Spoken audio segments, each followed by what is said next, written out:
बाल समय रवि भक्ष लियो, तब तीनहु लोक भयो अंधियारो।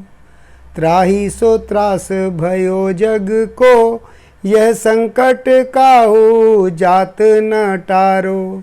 देवन आन करी विनती, तब छाड़ दियो रवि कष्ट निवारो। को नहीं जानत है जग में, कपि संकट मोचन नाम तिहारो।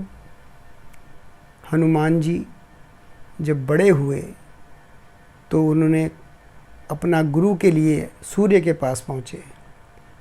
सूर्य के बारे में गीता में कृष्ण ने कहा है कि सृष्टि के आदि में, मैंने ये ज्ञान, समस्त ज्ञान सूर्य को दिया था। इसीलिए हनुमान जी सूर्य के पास पहुँचे और अपनी गलती की क्षमा मांगते हुए उन्होंने कहा, हे नारायण, हे सूर्य नारायण, आप मेरे गुरु बन जाइए और मुझे ज्ञान दें। सूर्य ने कहा, ठीक है, मैं तुम्हें अपना शिष्य बनाने के लिए तैयार हूँ और मैं तुम्हें ज्ञान भी दूंगा, मगर मेरी 3 शर्तें हैं। क्या शर्तें हैं? पहला, कि मैं एक बार ही बोलूँगा, पुनरावृत्ति नहीं करूँगा। दूसरा, जिस समय मैं निकलता हूँ और जब तक मैं छुपता हूँ उसी अवधि में मैं सारा ज्ञान दूंगा। तीसरी शर्त क्या है? तीसरी शर्त यह है कि तुम मेरे सामने मुख लेकर मेरी गति से ही चलोगे, मतलब आप मेरे सामने उल्टे चलोगे, तभी मैं ज्ञान दूंगा। हनुमान जी ने कहा, ठीक है। अगले दिन सवेरे ही सूर्य उदय होने से पहले सूर्य के पास पहुंच गए। सूर्य ने कहा, तुम तैयार हो? कहने, हाँ जी मैं तैयार हूँ। ज्ञान देना शुरू करा। सुबह से शाम तक हनुमान जी पीछे उसकी मुंह की तरफ को अपने उल्टे चलते रहे और सूर्य नारायण उनके सामने चलते रहे और ज्ञान दे दिया।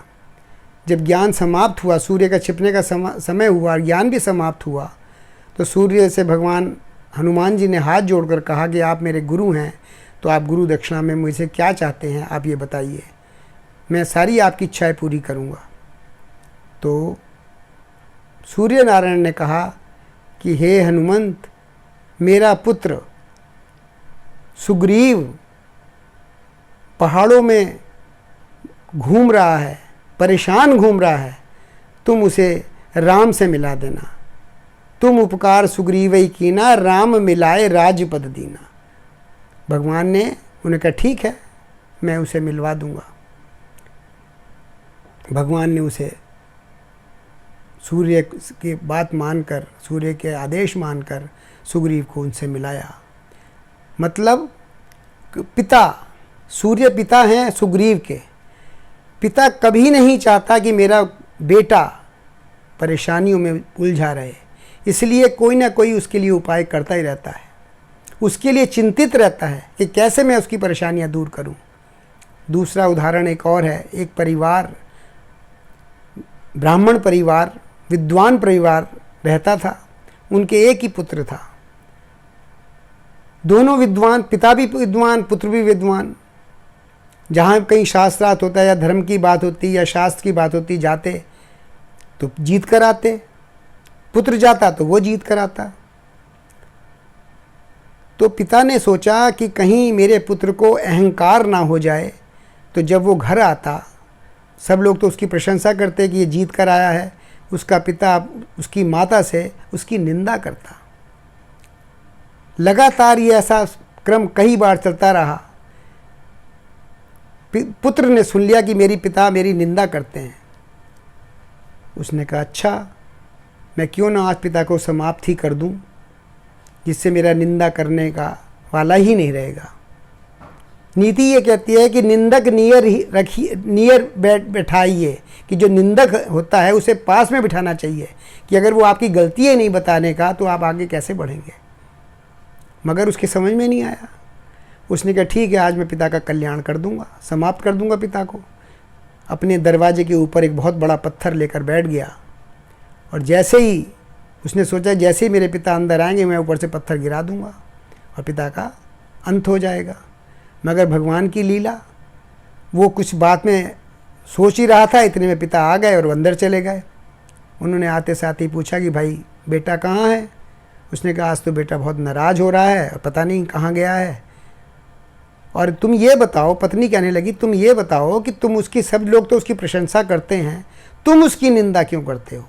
ऐसा क्यों करते हो तुम? तो उसने क्या, भाग्यवान एक मैं ही तो हूँ जो उसकी निंदा कर सकता हूँ। अगर मैं उसकी निंदा ना करूँ तो उसे अहंकार हो जाएगा। अहंकार पतन का कारण है, तो वो उसका पतन हो जाएगा, इसलिए मैं उसकी निंदा करता हूँ। मैं जानता हूँ कि वो कितना विद्वान है। ये बात उसने ऊपर बैठे बैठे सुन ली, रोने लगा, नीचे आया, पिता के पैरों में पड़ गया। पिता से कहता है, पिता मुझे एक बात बताइए कि जो अपने पिता के प्रति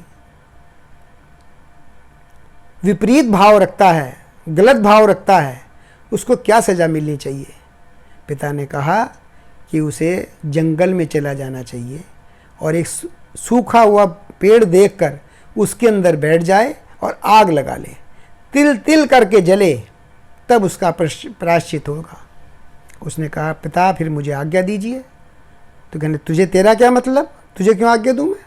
कहने, पिता ये अपराध मैंने ही किया है, मैं ही आपका अपराधी हूँ, मैंने ही ये अपराध करा है कि मैंने आपके प्रति अपशब्द अपने मन में लाया हूँ, इसका मुझे प्रायश्चित करना है। तो पिता ने कहा, इसके तो दूसरे भी और उपाय हैं, तू क्यों चिंतित होता है? कहने, पिता तो दूसरा उपाय बताइए।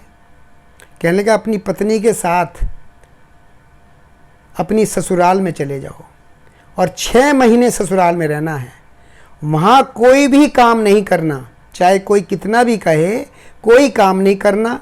जो वो दें वो खाना है, जो वो कहें वो सुनना है, करना नहीं है। पिता, ठीक है पिता, मैं जा रहा हूँ। अपनी पत्नी को लेकर अपनी ससुराल पहुँच गया। अब धीरे धीरे, पहले 2 दिन 4 दिन तो पत्नी के घर में, ससुराल में उसकी खूब सेवा हुई कि पंडित जी आए हैं। उसके बाद धीरे धीरे जो जैसे कम होती चली गई, उसका खाना भी उसका कम होता चला गया, खाने में भी स्वाद नहीं आ रहा। कभी 2 रोटी दे दी, कभी 1 रोटी दे दी। उससे घर वाले कहने लगे, उसके ससुराल वाले, साले और ससुर कहने लगे, सास कहने लगी, भाई तुम खाली भी तो बैठे रहते हो इतने दिन से, हमारी गाय चरा लाया करो, हमारी बकरी चरा के ले आया करो। उसने कहा, नहीं, मैं ये कोई काम नहीं करूँगा, मना कर दिया। अब स्थिति ये आई 4-5 महीने बाद कि उसकी पत्नी के ऊपर पास कपड़े भी नहीं, जो धोती थी उसमें भी जीर्ण शीर्ण धोती हो गई।